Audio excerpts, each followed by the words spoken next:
nous sommes en direct pour cette 28e édition du Festival international du film fantastique de Gérard Armé, pour la première fois en digital. Le bonheur, c'est que c'est accessible partout en France avec le président Bertrand Bonello. Bonjour. Bonjour. 28e édition, Bertrand, et une évidence, votre présence comme président, puisque l'étrange, l'inconnu sont au cœur même de votre cinéma. Un cinéma qui explore les marges, c'est ça le cinéma fantastique pour vous? Ça pourrait être une des définitions qui explore les marges. Après, il y en a plein. Il faut les inventer, les définitions, hein, les inventer en faisant même les films, en fait. C'est une culture populaire qui interpelle énormément de gens. Pourquoi? Parce qu'elle donne du relief à notre vie. C'est ça aussi que vous aimez dans le cinéma fantastique? Parce que moi, j'aime beaucoup de choses dans le cinéma fantastique, hein. L'une des choses, c'est que c'est un cinéma qui est vraiment fait pour la mise en scène. Il appelle de la mise en scène, forcément. Et puis, c'est un cinéma qui, comme souvent il travaille par métaphore, etc., permet de dire beaucoup de choses sans aucun discours. Et on ne retrouve pas ça tellement dans d'autres cinématographies. Vous avez découvert le cinéma fantastique par la vidéo, par la VHS. C'était une pratique solitaire ou c'était une pratique de groupe? C'est peut-être ça aussi le goût du cinéma fantastique, de le partager en groupe.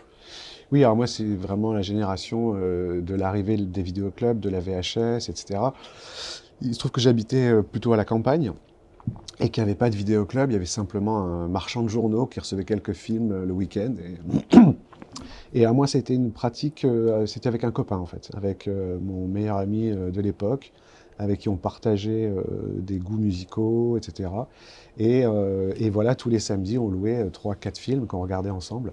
Et il y avait que des films soit pornographiques, soit d'horreur. Enfin, c'est ce qui arrivait chez ce marchand de journaux. Donc ça a démarré comme ça. C'était à quel âge ça?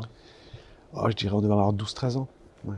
Mais donc 12-13 ans, c'est aussi le moment où on peut se faire peur. On jouait aussi avec ses peurs. C'est pour ça que de le voir à deux, c'est plus rassurant. Oui, on essayait aussi de voir quelles étaient nos limites, et puis on découvrait ça, hein. On n'avait pas vraiment accès à ces films-là, ni via la télé, ni via les salles, et puis on habitait un peu loin, etc. Donc oui, on essayait toujours de voir s'il ne pouvait pas y avoir quelque chose qui allait plus loin. Ouais. Alors continuons d'approfondir, si vous voulez bien, cette définition du fantastique, puisqu'il faut les inventer grâce à vous.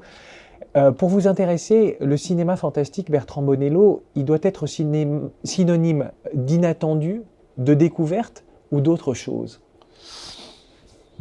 Pour m'intéresser... Bon, alors l'inattendu, ça c'est toujours bien. Ça c'est... parce que comme c'est un cinéma qui fonctionne aussi beaucoup sur des règles, sur des postulats, qu'elle commence à avoir été épuisée, c'est intéressant de voir comment aujourd'hui il peut se réinventer, se renouveler. On sait qu'on ne peut pas casser complètement les règles, sinon ça s'effondre.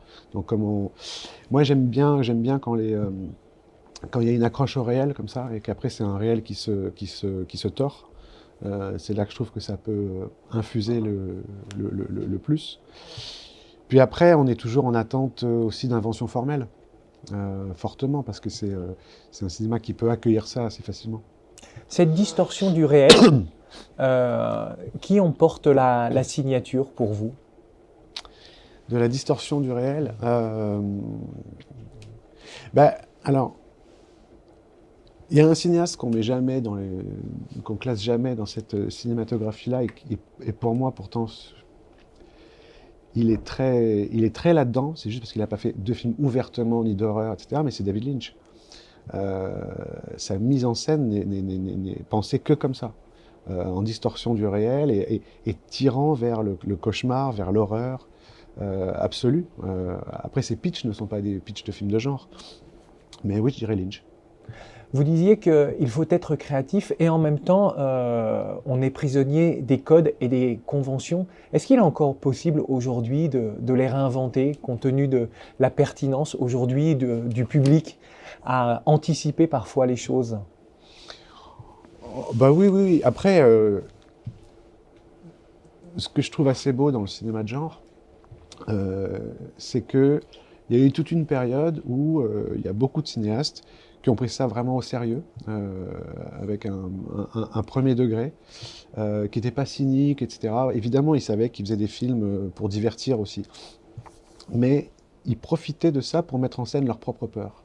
Donc voilà, aujourd'hui, il y a aussi un renouveau de ce genre de cinéaste, c'est-à-dire qu'ils reprennent ça au sérieux et qui mettent en scène leur vision du monde, leur propre peur. Donc se réinventer, c'est déjà aussi regarder le monde contemporain. Quand vous faites Tirésia, quand vous faites Zombie Child, vous parlez de vos peurs? Non, je pense pas. Nocturama, beaucoup plus. Mais Mhm. on parle souvent de Zombie Child, etc. Mais en fait, je pense que c'est peut-être Nocturama qui est le film le plus de genre que j'ai fait, quoi. Le plus film d'horreur, même s'il est vraiment, il y a un côté assez réel quelque part. Mais Zombie Child, il est plus tourné vers le passé, il est plus tourné vers un rapport colonial de la France, une réflexion sur l'esclavage, sur qu'est-ce que c'est que que posséder, qu'est-ce que c'est que la possession, donc au sens haïtien, mais aussi au sens exorcisé, au sens amoureux, et puis aussi au sens qu'est-ce que l'esclavage, c'est posséder le corps de quelqu'un d'autre. Et dans Nocturama, quelle peur de vous vous mettez en scène? Nocturama, c'est un film qui est né bien avant qu'il ait été tourné, je sais pas, il y a une dizaine d'années presque, en 2011. Et c'était presque à un moment la peur de sortir dans la rue, quelque chose de très très tendu, palpable dans l'air, dans le métro, qu'on pouvait presque toucher. Et quand quelque chose est tellement tendu, au bout d'un moment, il explose, quoi. Voilà, c'était vraiment le sentiment que j'avais et qui m'étouffait aussi, et que j'ai voulu raconter dans le film. La réalisatrice Julia Ducordeau, avec son film Grave, dit qu'elle n'a pas l'impression d'avoir réalisé un film fantastique, mais avant tout un film humain qui montre la trivialité des corps. Éclairer ce qu'il y a de crépusculaire dans l'humain, faire l'expérience des métamorphoses du corps, est-ce que c'est ça qui pourrait vous rapprocher avec Julia Ducorneau? Julien, on se connaît bien. J'ai été son tuteur à la FEMIS, donc j'ai suivi tout son travail de fin d'année. Euh, C'était il y a pas mal de temps, hein, et en fait, quand je vois arriver Grave, enfin, je suis pas vraiment surpris. C'est pas, ce sont des thèmes qu'elle explore depuis vraiment longtemps. Enfin, c'est l'aboutissement en fait de beaucoup de choses. Après, sur la part sombre, oui, oui, moi, ou marginale, pour reprendre ce que vous avez dit en début Mm. d'entretien, oui, oui, je la rejoins complètement là-dessus. Ouais. Mais la métamorphose du corps, parce que chez Yves Saint Laurent, c'est un corps aussi, livré, Tirésias, c'est un corps dans cet entre-deux, Mm. homme-femme. Donc il y a aussi le corps en commun avec Oui, c'est Julia comment le Ducorneau. corps peut affecter le comportement ou l'esprit ou le monstrueux, en fait, au sens le plus large et presque le plus noble. Euh, Vous qui êtes un cinéphile, Franju n'était pas tant attiré par le fantastique, on fait de lui un cinéaste fantastique, que par l'insolite. Est-ce que vous avez ça en commun, débusquer l'étrange sous l'écaille de l'ordinaire? ah, En tout cas, il a fait probablement un des plus beaux films fantastiques français. C'est un film et puis en plus, qui a fabriqué une image dont on se souviendra toute notre vie. Edith Cobb avec son masque, c'est une vraie image. Les yeux sans visage? Les yeux sans visage. Parce que le cinéma fantastique a cette capacité aussi de fabriquer des images nouvelles et avec lesquelles on reste. Après, débusquer l'insolite, ou dans le réel, qu'est-ce qui va à un moment déraper, en fait. Sous l'ordinaire? Sous l'ordinaire, Ouais. déraper, et puis on le creuse, et puis... oui, j'aime bien ça. Aller au-delà de la surface des choses, c'est ça qui vous intéresse aussi. Oui, je crois que c'est... Je me demande si c'est pas la théorie enfin, ou l'image de Lynch quand il parle de l'œil du canard. Parce que si on regarde un canard, c'est plutôt assez mignon. Puis si d'un coup on fait un immense gros plan de son œil, ça devient totalement monstrueux. Mais enfin, cet œil était déjà dans le canard. Donc à un moment, qu'est-ce que dans une pièce, on va aller chercher dans l'ensemble, tout va à peu près bien. Et puis tout d'un coup, si on voit un détail et que ce détail devient la chose principale, ça peut devenir atroce. Pratiquer le cinéma de genre, comme vous le faites, est-ce que c'est Je aujourd'hui... dirais pas que je pratique le cinéma de genre, hein, parce que j'ai jamais fait de film de genre et je pense que j'en ferai jamais de manière à 100%, parce que tout d'un coup, ça appartient un marché très précis, des spectateurs très précis. En revanche, que dans des histoires, entre guillemets, plus classiques, ça frotte en tout cas, que le genre infuse, quel qu'il soit, hein, ça j'aime bien. Ouais. Mais alors pratiquer justement le genre, en France, c'est un pari risqué. Pour la profession, vous êtes président de la SRF. Est-ce que vos collègues, vos confrères disent que faire du genre en France, oui, il y a des envies, mais il n'y a pas beaucoup de gens qui suivent? Alors, à la SRF, le problème, c'est qu'on parle jamais de cinéma. On parle de comment on peut continuer à faire des films. Mhm. C'est plus un endroit politique qu'esthétique, malheureusement. On n'a pas le temps, en fait, d'avoir ces discussions. Après, le genre en France, moi, c'est vrai, on sent qu'il y a un renouveau, qu'il y a beaucoup de jeunes cinéastes qui, là, dans la compétition, il y a 2 films français. Euh, Moi, j'ai l'impression que le genre français peut tout à fait être inventif et exister à la condition d'accepter d'être français. Euh, voilà. À la fin des années 60, la comédie musicale et le western disparaissent, alors que le fantastique, l'horreur, la science-fiction, présents depuis le cinéma muet, vont se développer. Ils vont même capter les premières places du box-office. En 2017, Guillermo del Toro nous a régalé avec La Forme de l'eau, avec une variation autour du film de Jacques Arnold. Denis Villeneuve nous a présenté son Blade Runner 2049.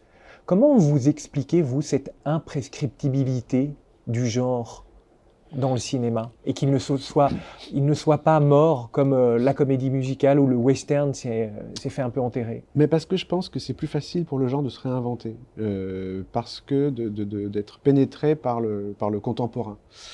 Comédie musicale, c'est pas simple. Le western, est-ce qu'on en est un peu allé au bout? Puis après, il y a eu un renouveau avec le western spaghetti, puis après un peu avec Tarantino, etc. Mais enfin, alors que le rapport au monde et les peurs différentes que le monde infuse sur nous, elles se renouvellent constamment et le genre peut complètement les accueillir.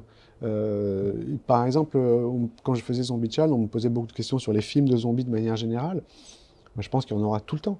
Parce que ce sont des métaphores qui peuvent se renouveler. Enfin, ce qu'elles racontent sur le monde peut se renouveler avec la même figure. Et c'est pas tout à fait le cas avec le western, qui en plus est très conscrit historiquement dans le temps, alors que le genre, pas du tout. Il y a un point commun, Bertrand Bonello, entre vous, John Carpenter et Dario Argento. Vous voyez ou La pas? musique. La musique, oui, parce que vous faites partie de ces metteurs en scène qui, en même temps, composent leur bande originale. C'est venu avec Carpenter. Vous avez été attentif chez Carpenter autant à la mise en scène à sa façon de faire exister la musique? Alors moi, je viens plutôt de la musique que du cinéma. Hein. Ça a Ouais. été mon premier amour et métier.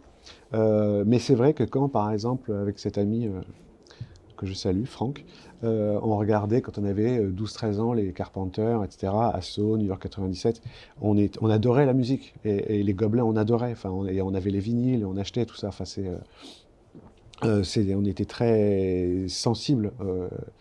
Et donc, après, quand j'ai rencontré Carpenter, on a un peu parlé de ça, etc. Alors, lui, il attend vraiment très tard pour faire ses musiques. Ouais, il compose la musique une fois le film monté. Ouais. Et vous, à quel moment la musique intervient dans votre processus de Moi, je travail? la fais pendant l'écriture du scénario.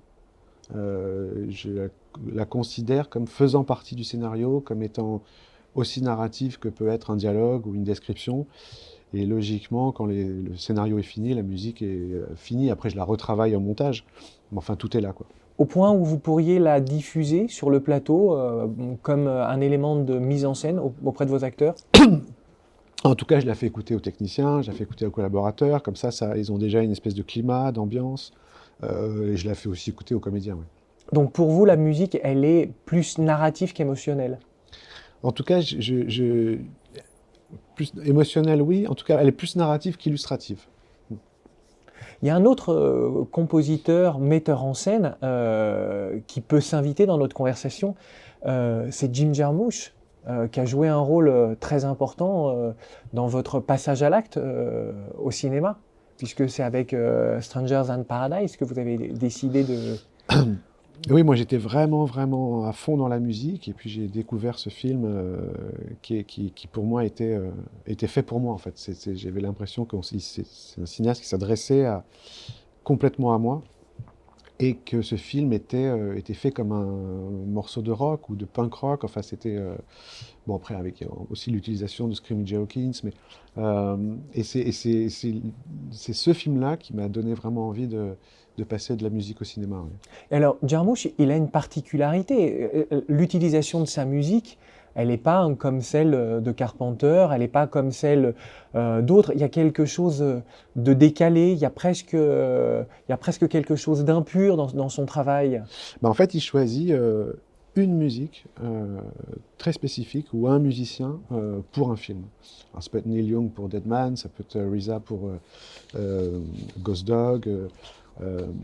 Euh, et ça va donner, bon, évidemment, la couleur musicale, mais un peu plus que ça. Ça va presque se marier complètement avec sa mise en scène. Est-ce que vous diriez justement que sa mise en scène est musicale? Ah, très, ouais, ouais, ouais. Ne serait-ce que sur même dans la façon d'aborder le rythme, et le montage et le rythme interne des plans. Oui, je pense que c'est quelqu'un qui est très, très nourri par la musique, y compris dans sa manière de voir les choses. Vous l'avez un peu abordé, pour Sergio Leone, Ennio Morricone n'était pas son musicien, il disait qu'il était son scénariste. J'ai d'ailleurs toujours remplacé des mauvais dialogues par la musique, disait Sergio Leone. Vous travaillez aussi de cette manière-là quand vous écrivez à la fois votre scénario et votre bande originale de film, c'est-à-dire j'enlève un dialogue pour pouvoir remettre une nappe musicale. Bah, en tout cas, quand j'écris une scène et que je sens que la scène va avoir besoin de musique, j'arrête un peu d'écrire, je vais dans mon petit studio, je commence à chercher des couleurs, des couleurs de son, enfin des textures, et puis après je reviens. Et puis en fait, c'est un dialogue en fait. Voilà, c'est une espèce d'aller-retour. Et c'est vrai que parfois une musique remplace beaucoup de choses, hein. Mais j'aime bien quand elle est vraiment inscrite dans le texte en amont. Et dans les scénarios, il y a toujours marqué, enfin dans les miens, musique et puis fin de la musique. On voit quand ça commence et quand ça s'arrête. Donc elle appartiendrait à la voix d'un personnage, mais qui ne serait pas à l'image, Elle appartient à l'écriture. à Voilà, l'écriture. ouais. Est-ce que, si je vous demande de vous projeter, si on décidait de confier un de vos scores, de vos prochains films, à un grand compositeur de musique de film, allez, passé ou présent, à qui vous pourriez le confier? Avec qui j'aimerais travailler? Ouais. Je dirais, je vais en donner, enfin, bon, présent déjà, euh, je- Johnny Greenwood ou Michael Levy. Pourquoi? Je Pourquoi trouve ces que, deux-là? parce que je trouve qu'aujourd'hui, c'est les deux qui travaillent la musique de film qui sont les plus inventifs. C'est leur manière leur rapport à l'image me parle beaucoup, et je les trouve vraiment très inventifs, ouais, très très forts, les deux. Et un compositeur passé, disparu? Disparu, disparu, ah, je pense Herman. Pourquoi? Parce que l'ampleur de l'orchestration, les harmonies, enfin c'est vrai que quand on pense même à un film comme Vertigo, enfin il y a sur 2h10, il va y avoir 2 heures de musique, et ça permet à Hitchcock aussi d'ouvrir sa mise en scène incroyablement, d'avoir des scènes d'un homme qui suit une femme pendant 20 minutes, et puis la musique est là, enfin c'est... Est-ce qu'un film de Hitchcock sans la musique de Bernard Herrmann, c'est un film incomplet? Bah, il en a fait sans lui, hein. Oui. Après, les films qu'ils ont fait ensemble, ce serait évidemment très compliqué d'imaginer avec une autre musique ou sans musique. Enfin, c'est tellement un mariage. Mais comme les grands mariages metteurs en scène musiciens, Fellini, Nino Rota, Lynch, Badalamenti, enfin, ou Cronenberg, Howard Shore. Enfin, Cronenberg, je crois que la première personne qui lit son scénario, c'est son musicien. Et il lui demande tout de suite des textures, etc. Enfin, c'est des vraies collaborations, c'est des mariages en fait, oui. Alors, vous avez cité Lynch tout à l'heure, et par rapport à cette musique de film, naturellement, vous n'avez pas été vers Angelo Badalamenti si vous deviez travailler sur une collaboration. Pourtant, il a travaillé avec certains metteurs en scène français comme Nicole Garcia. Oui, après, je les trouve trop mariés, quelque part. Alors que Mica Levi peut passer d'un cinéaste à l'autre, c'est des sons nouveaux, des réflexions nouvelles. Et Greenwood aussi, pour moi, c'est pas le musicien de Paul Thomas Anderson. Badalamenti, c'est trop lynchien de fait, quoi. Voilà. Alors, on va terminer avec cette question. Parmi les événements qui vont être présentés pour cette 28e édition, il y a 4 grands classiques du genre à revoir. Chromosome 3 de David Cronenberg, Le Loup-garou de Londres, John Landis, The Addiction d'Abel Ferrara et Xtro. Est-ce que vous auriez une recommandation à faire à ceux qui n'ont pas vu ces films-là? Alors moi j'aime bien The Addiction, qui est un film pas connu, moi même s'il est sorti, j'en sais rien.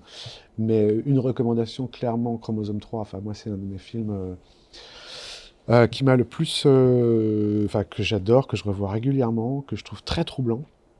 C'est un de ses premiers films, peut-être son troisième ou quatrième, enfin qui est vraiment un petit film, hein, Pourquoi celui-là plutôt que par exemple Dead Zone ou Faux Semblant ou Crash?